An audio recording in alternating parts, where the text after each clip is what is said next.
একটা এক্সাম্পল হিসাবে আমি যদি কই, মনে করেন যে একটা টাইস মিস্ত্রি রেট দিছে 25 টাকা, 22 টাকা, 18 টাকা। আপনি 18 টাকা রেটে খাম দিলা, কিন্তু 18 টাকা রেটে খামগুলা করতে পারবো কারা জানেননি? যারা মনে করেন যে একটা সাইটও হাফ মিস্ত্রি বা রানিং চাংসো কাম করে, তখন চিন্তা করবো আমার ঠিকাদারে আমারে 500-700 টাকা বেতন দিলা, আইনও দিন আমি 100 ফুট কাম করতে পারি, তে আমি 1600-1700 টাকা পাইলাম। হেল্পারে 500 দিলে ডেইলি আমার 1300 টাকা বেতন থাকে। তো ও চিন্তা ভাবনা দিয়া বিশেষ করি আপনিও জেলা টকরা যেন কম রেটে কাম নিছে, টানা কাম করিয়া বাইরার কাম রাখিয়া সিঁড়ির কাম রাখিয়া দেখা গেছে 800 কাম রাখিয়া টাকা অতিরিক্ত নিছে কি নেওয়ার পরে কাম পালাইয়া গেছে। আসসালামু আলাইকুম, আশা করি সব ভালো আছেন। তো আপনারা দেখতে পারা প্রতিটা কামর কম রেটর একটা পার্থক্য আছে, বালা রেটর একটা পার্থক্য আছে।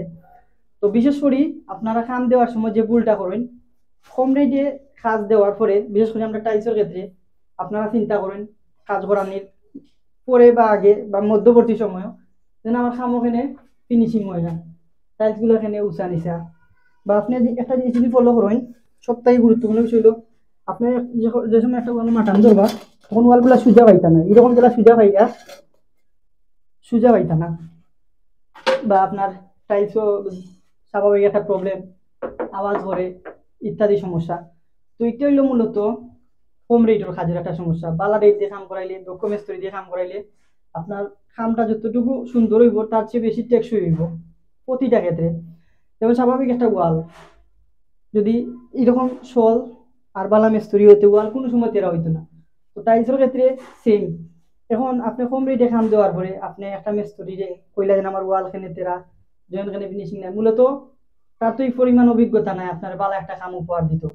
একটা এক্সাম্পল হিসাবে আমি যদি কই, মনে করেন যে একটা টাইস মিস্ত্রি রেট দিছে 25 টাকা, 22 টাকা, 18 টাকা। আপনি 18 টাকা রেটে খাম দিলা, কিন্তু 18 টাকা রেটে খামগুলা করতে পারবো কারা জানেননি? যারা মনে করেন যে একটা সাইটও হাফ মিস্ত্রি বা রানিং চাংসো কাম করে, তখন চিন্তা করবো আমার ঠিকাদারে আমারে 500-700 টাকা বেতন দিলা, আইনও দিন আমি 100 ফুট কাম করতে পারি, তে আমি 1600-1700 টাকা পাইলাম।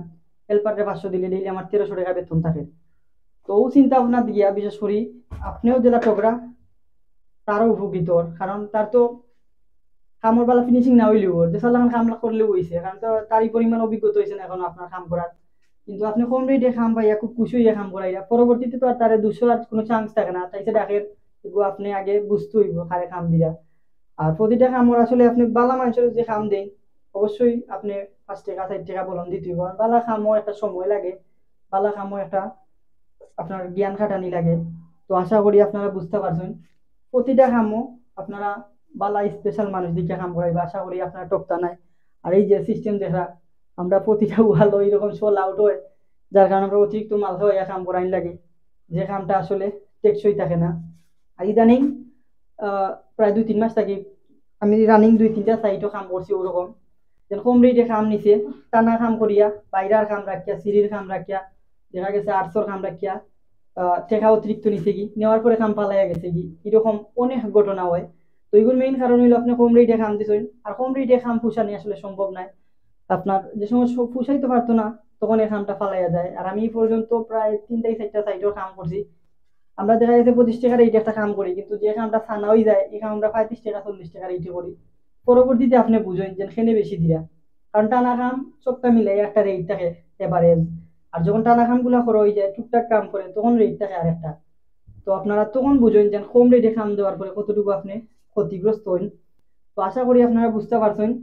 আর এরকম অনেক টকবাজ মিস্ত্রি আছে যারা আপনার কম রেটে কাম নিয়ে টাকা বেশি নিয়ে কাম ফালাইয়া যায় কি। তো আপনারা অবশ্যই কাম করাইবা, টাকাটার একটা লিমিট মতো দিবা, যেখানে শুরু করে ধরতে পারবা। ধন্যবাদ, সালাম আলাইকুম।